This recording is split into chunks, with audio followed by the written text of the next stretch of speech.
So we continue our study of Brachos Daf Zayin, and this very challenging piece of Gemara, in which Rabbi Yochanan, in the name of Rabbi Yossi, teaches that Moshe Rabbeinu asked three things of Hashem, and we're up to discussing one of them. One of the things that Moshe Rabbeinu asked of Hashem was that he should know God's ways.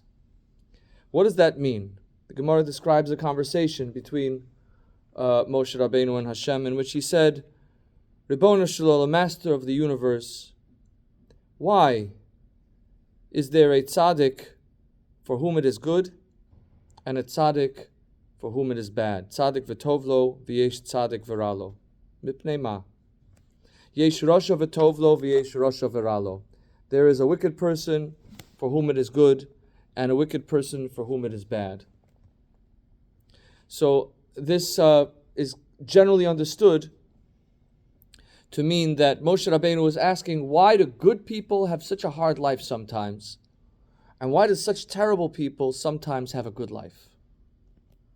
And it seems that you have righteous people, some of them have a good life, some of them have a hard life. Wicked people, some of them have a good life, some of them have a hard life. And so the Gemara answers that Hashem told Moshe Rabbeinu, it has to do with their parents. If their parents are righteous, so then that would explain why a righteous person has a good life. But if his parents were wicked, he would have a bad life. If a wicked person, if he has good parents, then even though he's wicked, he'll have a good life. So the Gemara challenges that and says, it seems like you're saying that the children are punished for the sins of the parents are punished for the sins of the children. And we know that the Torah says elsewhere that this is not what's done. The explanation is, so the Gemara continues to say, well, it depends if they're continuing the ways of their parents. And then the Gemara concludes finally to say that this really means it depends on whether the person is a complete tzaddik or an incomplete tzaddik, whether they're completely wicked or not completely wicked.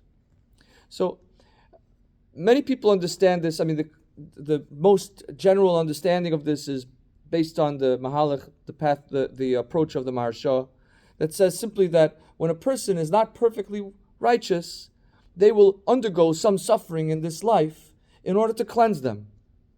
And when a person is not perfectly wicked, their good deeds would be a source of some blessing in their life.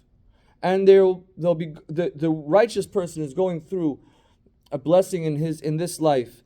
The righteous person is going through some suffering in this life to cleanse him so that he can be perfectly evolved and purified for the world to come. And the wicked person is receiving all the blessing in this world that so that he will receive whatever blessing he gets so that in the world to come he can get his just desert.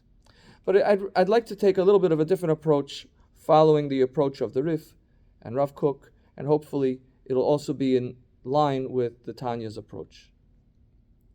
And this is that perhaps the Gemara is describing, answering Moshe's question, which is not so much a question about suffering, as much as a question about different degrees of a tzaddik. What does it mean that there are different degrees of a tzaddik? What does it mean there are differing degrees of Rasha? And here we might say that the first answer, gives us an insight into the difference between a tzaddik gamor and a tzaddik she'eno gamor, a complete tzaddik and an incomplete tzaddik. Meaning, or let's actually take the Rasha first, the complete Rasha and the incomplete Rasha. There are things that look like righteousness, but are in fact not righteousness. There are things that, and this would then explain the other question, which is, how can you have this is the question that Tanya asks, how can there be such a thing as an incomplete tzaddik? If the person is generally righteous, but sometimes sins, what are they in the moment that they're sinning? In that moment, they're rejecting Hashem. So how can we call that person an incomplete tzaddik? They're not an incomplete tzaddik. When they sin, they're a rasha. There's no two ways about telling God no. So, to look at the incomplete rasha, we might say that there is such a thing of a person who seems to be doing mitzvahs, but it's only because of their culture, only because of the way they were raised. That is to say, a person is following Maseh Avosav Biyadav. There's no relationship with Hashem there whatsoever. He's simply, this person is a wicked person. What does it mean wicked? I'm not saying anything bad about it. I don't want to criticize. I'm not putting him down. Just the fact is, this person is completely absorbed in himself. And there has no humility before Hashem. He comes to minyan every day. He puts on tefillin. He gives tzedakah. So that it's nothing to do with Hashem, because his parents were tzaddikim. Now this person, even though they live a godless life, they still have some benefits of the benefits of Torah and mitzvos. Meaning they would have some hope in their life. They would have some positive orientation in their life, because they're living, they're ultimately living a life that they have memories, they have relationships, they have connections with somebody who is with an orientation toward Hashem. And therefore, a person like that, even though they don't have a relationship with Hashem on a personal level, but they still have, and here we're maybe changing the text, the meaning of the words v'tovlo and viralo. When we're talking about a righteous person who suffers and a wicked person who prospers, we're not necessarily referring to their circumstances. We're referring to their attitude. Meaning you have people who have a perfectly good life, but they walk around all day viralo. You have wicked people, they have a perfectly good life, they have all the social safety nets, they have all the societal benefits, they live in the most prosperous country in the world, but they're miserable. All day they're miserable. Why are they miserable?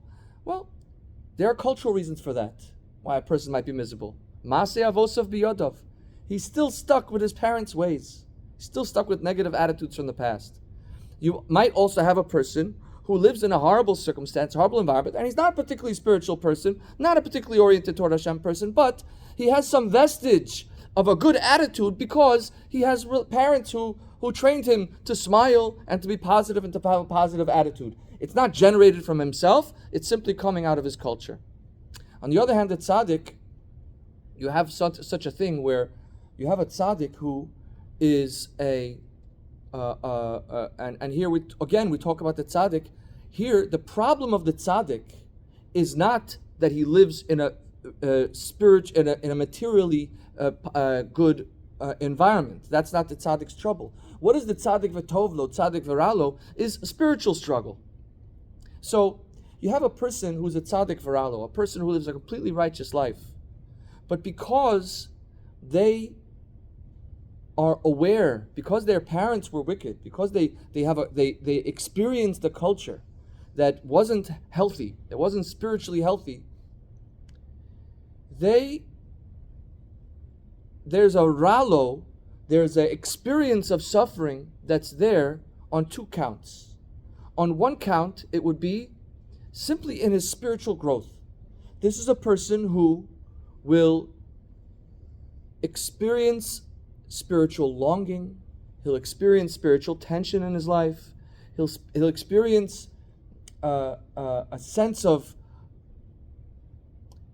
a need to work on himself, a need to continue to grow, and at the same time an awareness of how things can get if he doesn't grow. There's like a sense of a fear, maybe you could say, that he's aware that there's a possibility of a negative life. He also would have a vicarious experience of negativity. He knows this negativity. Things will bother him spiritually in a way that a tzaddik ben tzaddik, a person who was raised completely in a spiritually isolated environment, he's a righteous person. His parents were a righteous person. There's a kind of spiritual naivete there that means that he's always good. There's just no concept of how things can be negative, how things can be bad.